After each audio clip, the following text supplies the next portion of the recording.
د الله رسول صلی الله علیه وسلم فرمایي هغه ساعته پورې قیامت نه راځي چې په دې قوم کې ناچ غزله ګانې او رقص دا شی ډېر نه سي.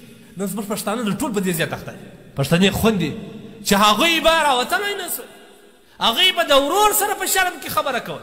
نن هغه میډیا ته راوځي، هغوی پر ځان کیمرې نیولې، هغوی په پښتو غزلې وایي، ټول انسانان ته خپل مخ ورښکاره کوي.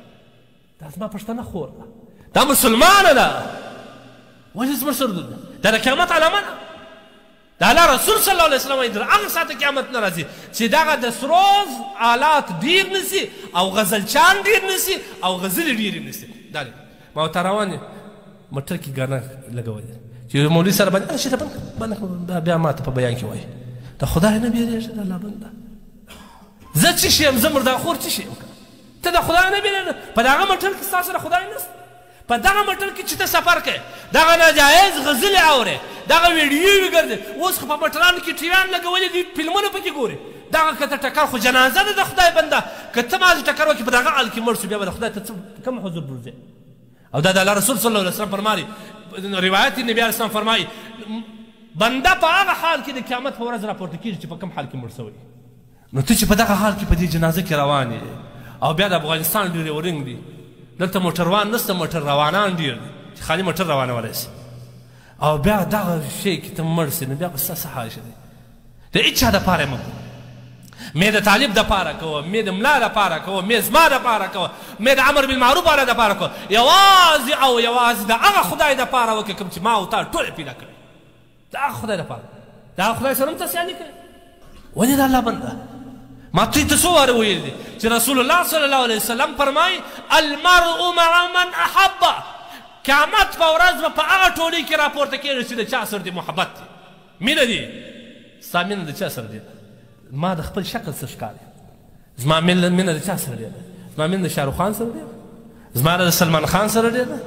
زما د انګریز سره ډېره ده؟ زما د یو امریکایي سره مینه ډېره ده؟ زما په خپل شکل ماته ښکاري.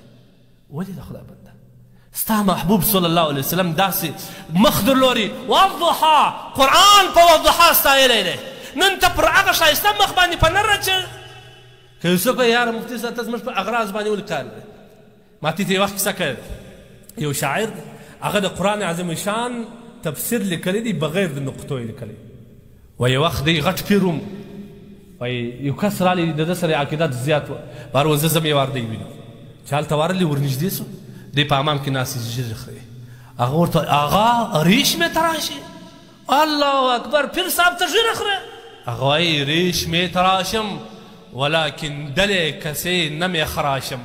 ژره خو خورېمه د بل چا زړه نه زیروم. هغه دی ورته کتل ښه د بل چا زړه نه زیروم.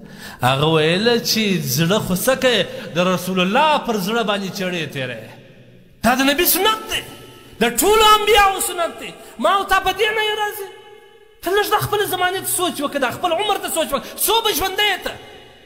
څو عمر به ته ژوند لرې؟ ته دغه سوچ ځان ته وکړه. 5 منټه به ځان باور لرې یا چې په کوم حالت کې راپورت شي د خدای په حضور کې به دغسې شین مخ ولاړ. انا لله. زما ورور یې په والله بالله کې مې د باندې کرزو کېږي. هر چا ته ما دعوت کړی دی، هر چا ته مې کړی دی، خو نور د هغه و الله پاک جل جلاله دې ټول ته هدایت وکړي. خدای تبارک و تعالی مو حق لار ته موږ سره راوله. بس یې مؤمنان نور الله ته توبه وباسئ. دغه د تهجد اهتمام شروع کړئ. الله پاک جل جلاله په دې فخر کوي فرشتې وخته وایي زما بندان نشته چې یو ځای عبادت کوي. ما ورته بیده اقرار وي یا په دغه د شپې په درېیمه حصه کې داسې بدبختان هم شته چې الله فرشتې راواستي چې ورسه په عبادت څوک ولاړ دی که نه دی د خدای په قهر باندې اخته دي، په پتو اخته دي، په ورکو باندې اخته دي، په چکه باندې اخته دي. دغه سړی هم خدای ویني. الله دومره حلیم زیات دی پر دغه باندې عذاب نه راولي. لیکن هغه کسان چې بندای نیک بندی هغه الله پاک ستایي که نه.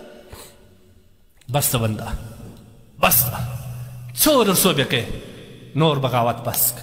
الله ته تسلیم سه، الله ته تسلیم سه. موږ ته انشاءالله ټول خدای ته تسلیم یو.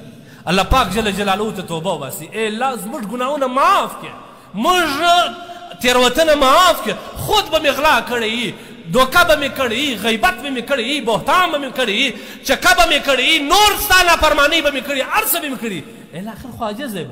دا درد د ناامیدي درد نه دی، دا همیشه خلاص.